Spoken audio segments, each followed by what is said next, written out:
My name is Terry King. I am the Chief of the Division of Breast Surgery at Brigham and Women's Hospital and Dana-Farber Cancer Institute, and the Vice Chair for Multidisciplinary Oncology.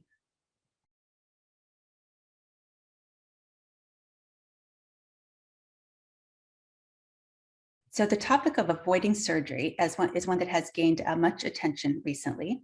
In the most common scenario, we are seeing women with what's called ductal carcinoma in situ, or DCIS, asking if they really need surgery. Now, DCIS is also referred to as stage 0 breast cancer or non-invasive breast cancer. And we know that, in fact, many women with DCIS would actually never progress to invasive disease, and therefore it might actually be safe for some women with DCIS to avoid surgery. This is in fact the subject of an ongoing clinical trial right now, where women who are selected to have low risk DCIS, and when we talk about low risk DCIS, we're looking at things like patient age, the grade of the DCIS, whether it's sensitive to estrogen or not, and how much of it appears to be present on the mammogram, for example. So if we select women with low risk DCIS, this clinical trial is actually now randomizing people to no surgery, so watchful waiting, or care which involves some form of surgery. And so the question is, are there women with DCIS who truly can safely avoid surgery, and their cancer, their early stage breast cancer, would never progress to something more significant or more dangerous to them? We don't recommend this outside of a clinical trial, though, because we are really not at the stage where we know who can safely be watched. But we do think that it is an important question to be asked in the context of a clinical trial, again, for women with DCIS, which is stage 0 or non-invasive breast cancer. The other area that has gained much attention in questioning whether or not surgery needs to be performed is in the evaluation or the assessment of the axillary lymph nodes, the lymph nodes under the arm. So when a woman does have an invasive breast cancer, that is the type of breast cancer that can in fact spread to the lymph nodes under the arm. And we've always done some form of surgery to check those lymph nodes under the arm to see in fact if the breast cancer did travel from the breast to the nodes.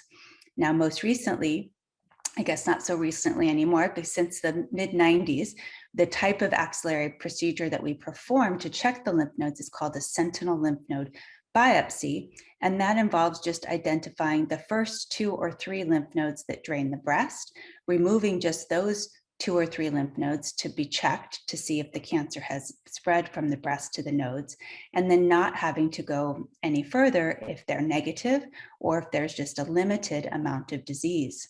But we also know that there are, again, some groups of women who we could safely treat without even doing just the minimal sentinel node procedure. The group that's received the most attention in this arena are older women, that is women over the age of 70, with ER positive, HER2 negative breast cancer. So that's a specific subtype of breast cancer based on the biology of the breast cancer.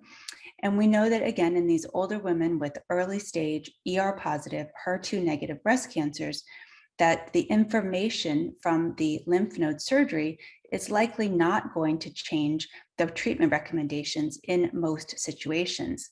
We also know that, again, that patient population, the older women with small hormone receptor positive, HER2 negative breast cancers, we know that if we do nothing to their lymph nodes, that it's very unlikely that they will come back with cancer growing under the arm. And we know that from clinical trials.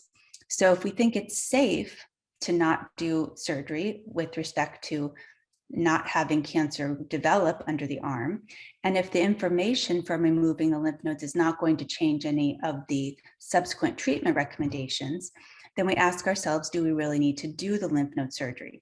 And so in many cases, again, of older patients where the information won't change treatment, we are avoiding axillary lymph node surgery altogether.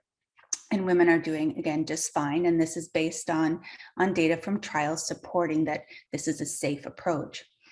There are investigators that are now looking to see if we can extend that patient population. Are there more women that we could actually avoid lymph node surgery in, and it would not have a negative impact on their outcomes. And so people are, again, running new clinical trials using ultrasound to look at the lymph nodes. And if the lymph nodes look normal on ultrasound, then not doing any axillary lymph node surgery on those patients. Now, again, it's still in the context of a clinical trial, so we're not applying it widely right now. But there is a lot of interest in trying to avoid lymph node surgery if it's not necessary. And that's a really important piece of the surgical treatment of breast cancer, to try to omit if it's not necessary, because it's the lymph node surgery that leads to the risk of lymphedema or arm swelling, which is one of the most really dreaded complications of our treatments for our patients. It's a lifelong inconvenience that they have to deal with. And so again, if we don't need to do that lymph node surgery, then we don't want to, because we don't want to put women at risk. So it's really actually exciting that we are moving towards testing more scenarios where we can potentially avoid lymph node surgery. We still need breast surgery though, so there's still we still need to remove the tumors in the breast. Again, the invasive tumors still need to be removed, but if we can avoid removing the lymph nodes in more patients, that would be a real advance forward.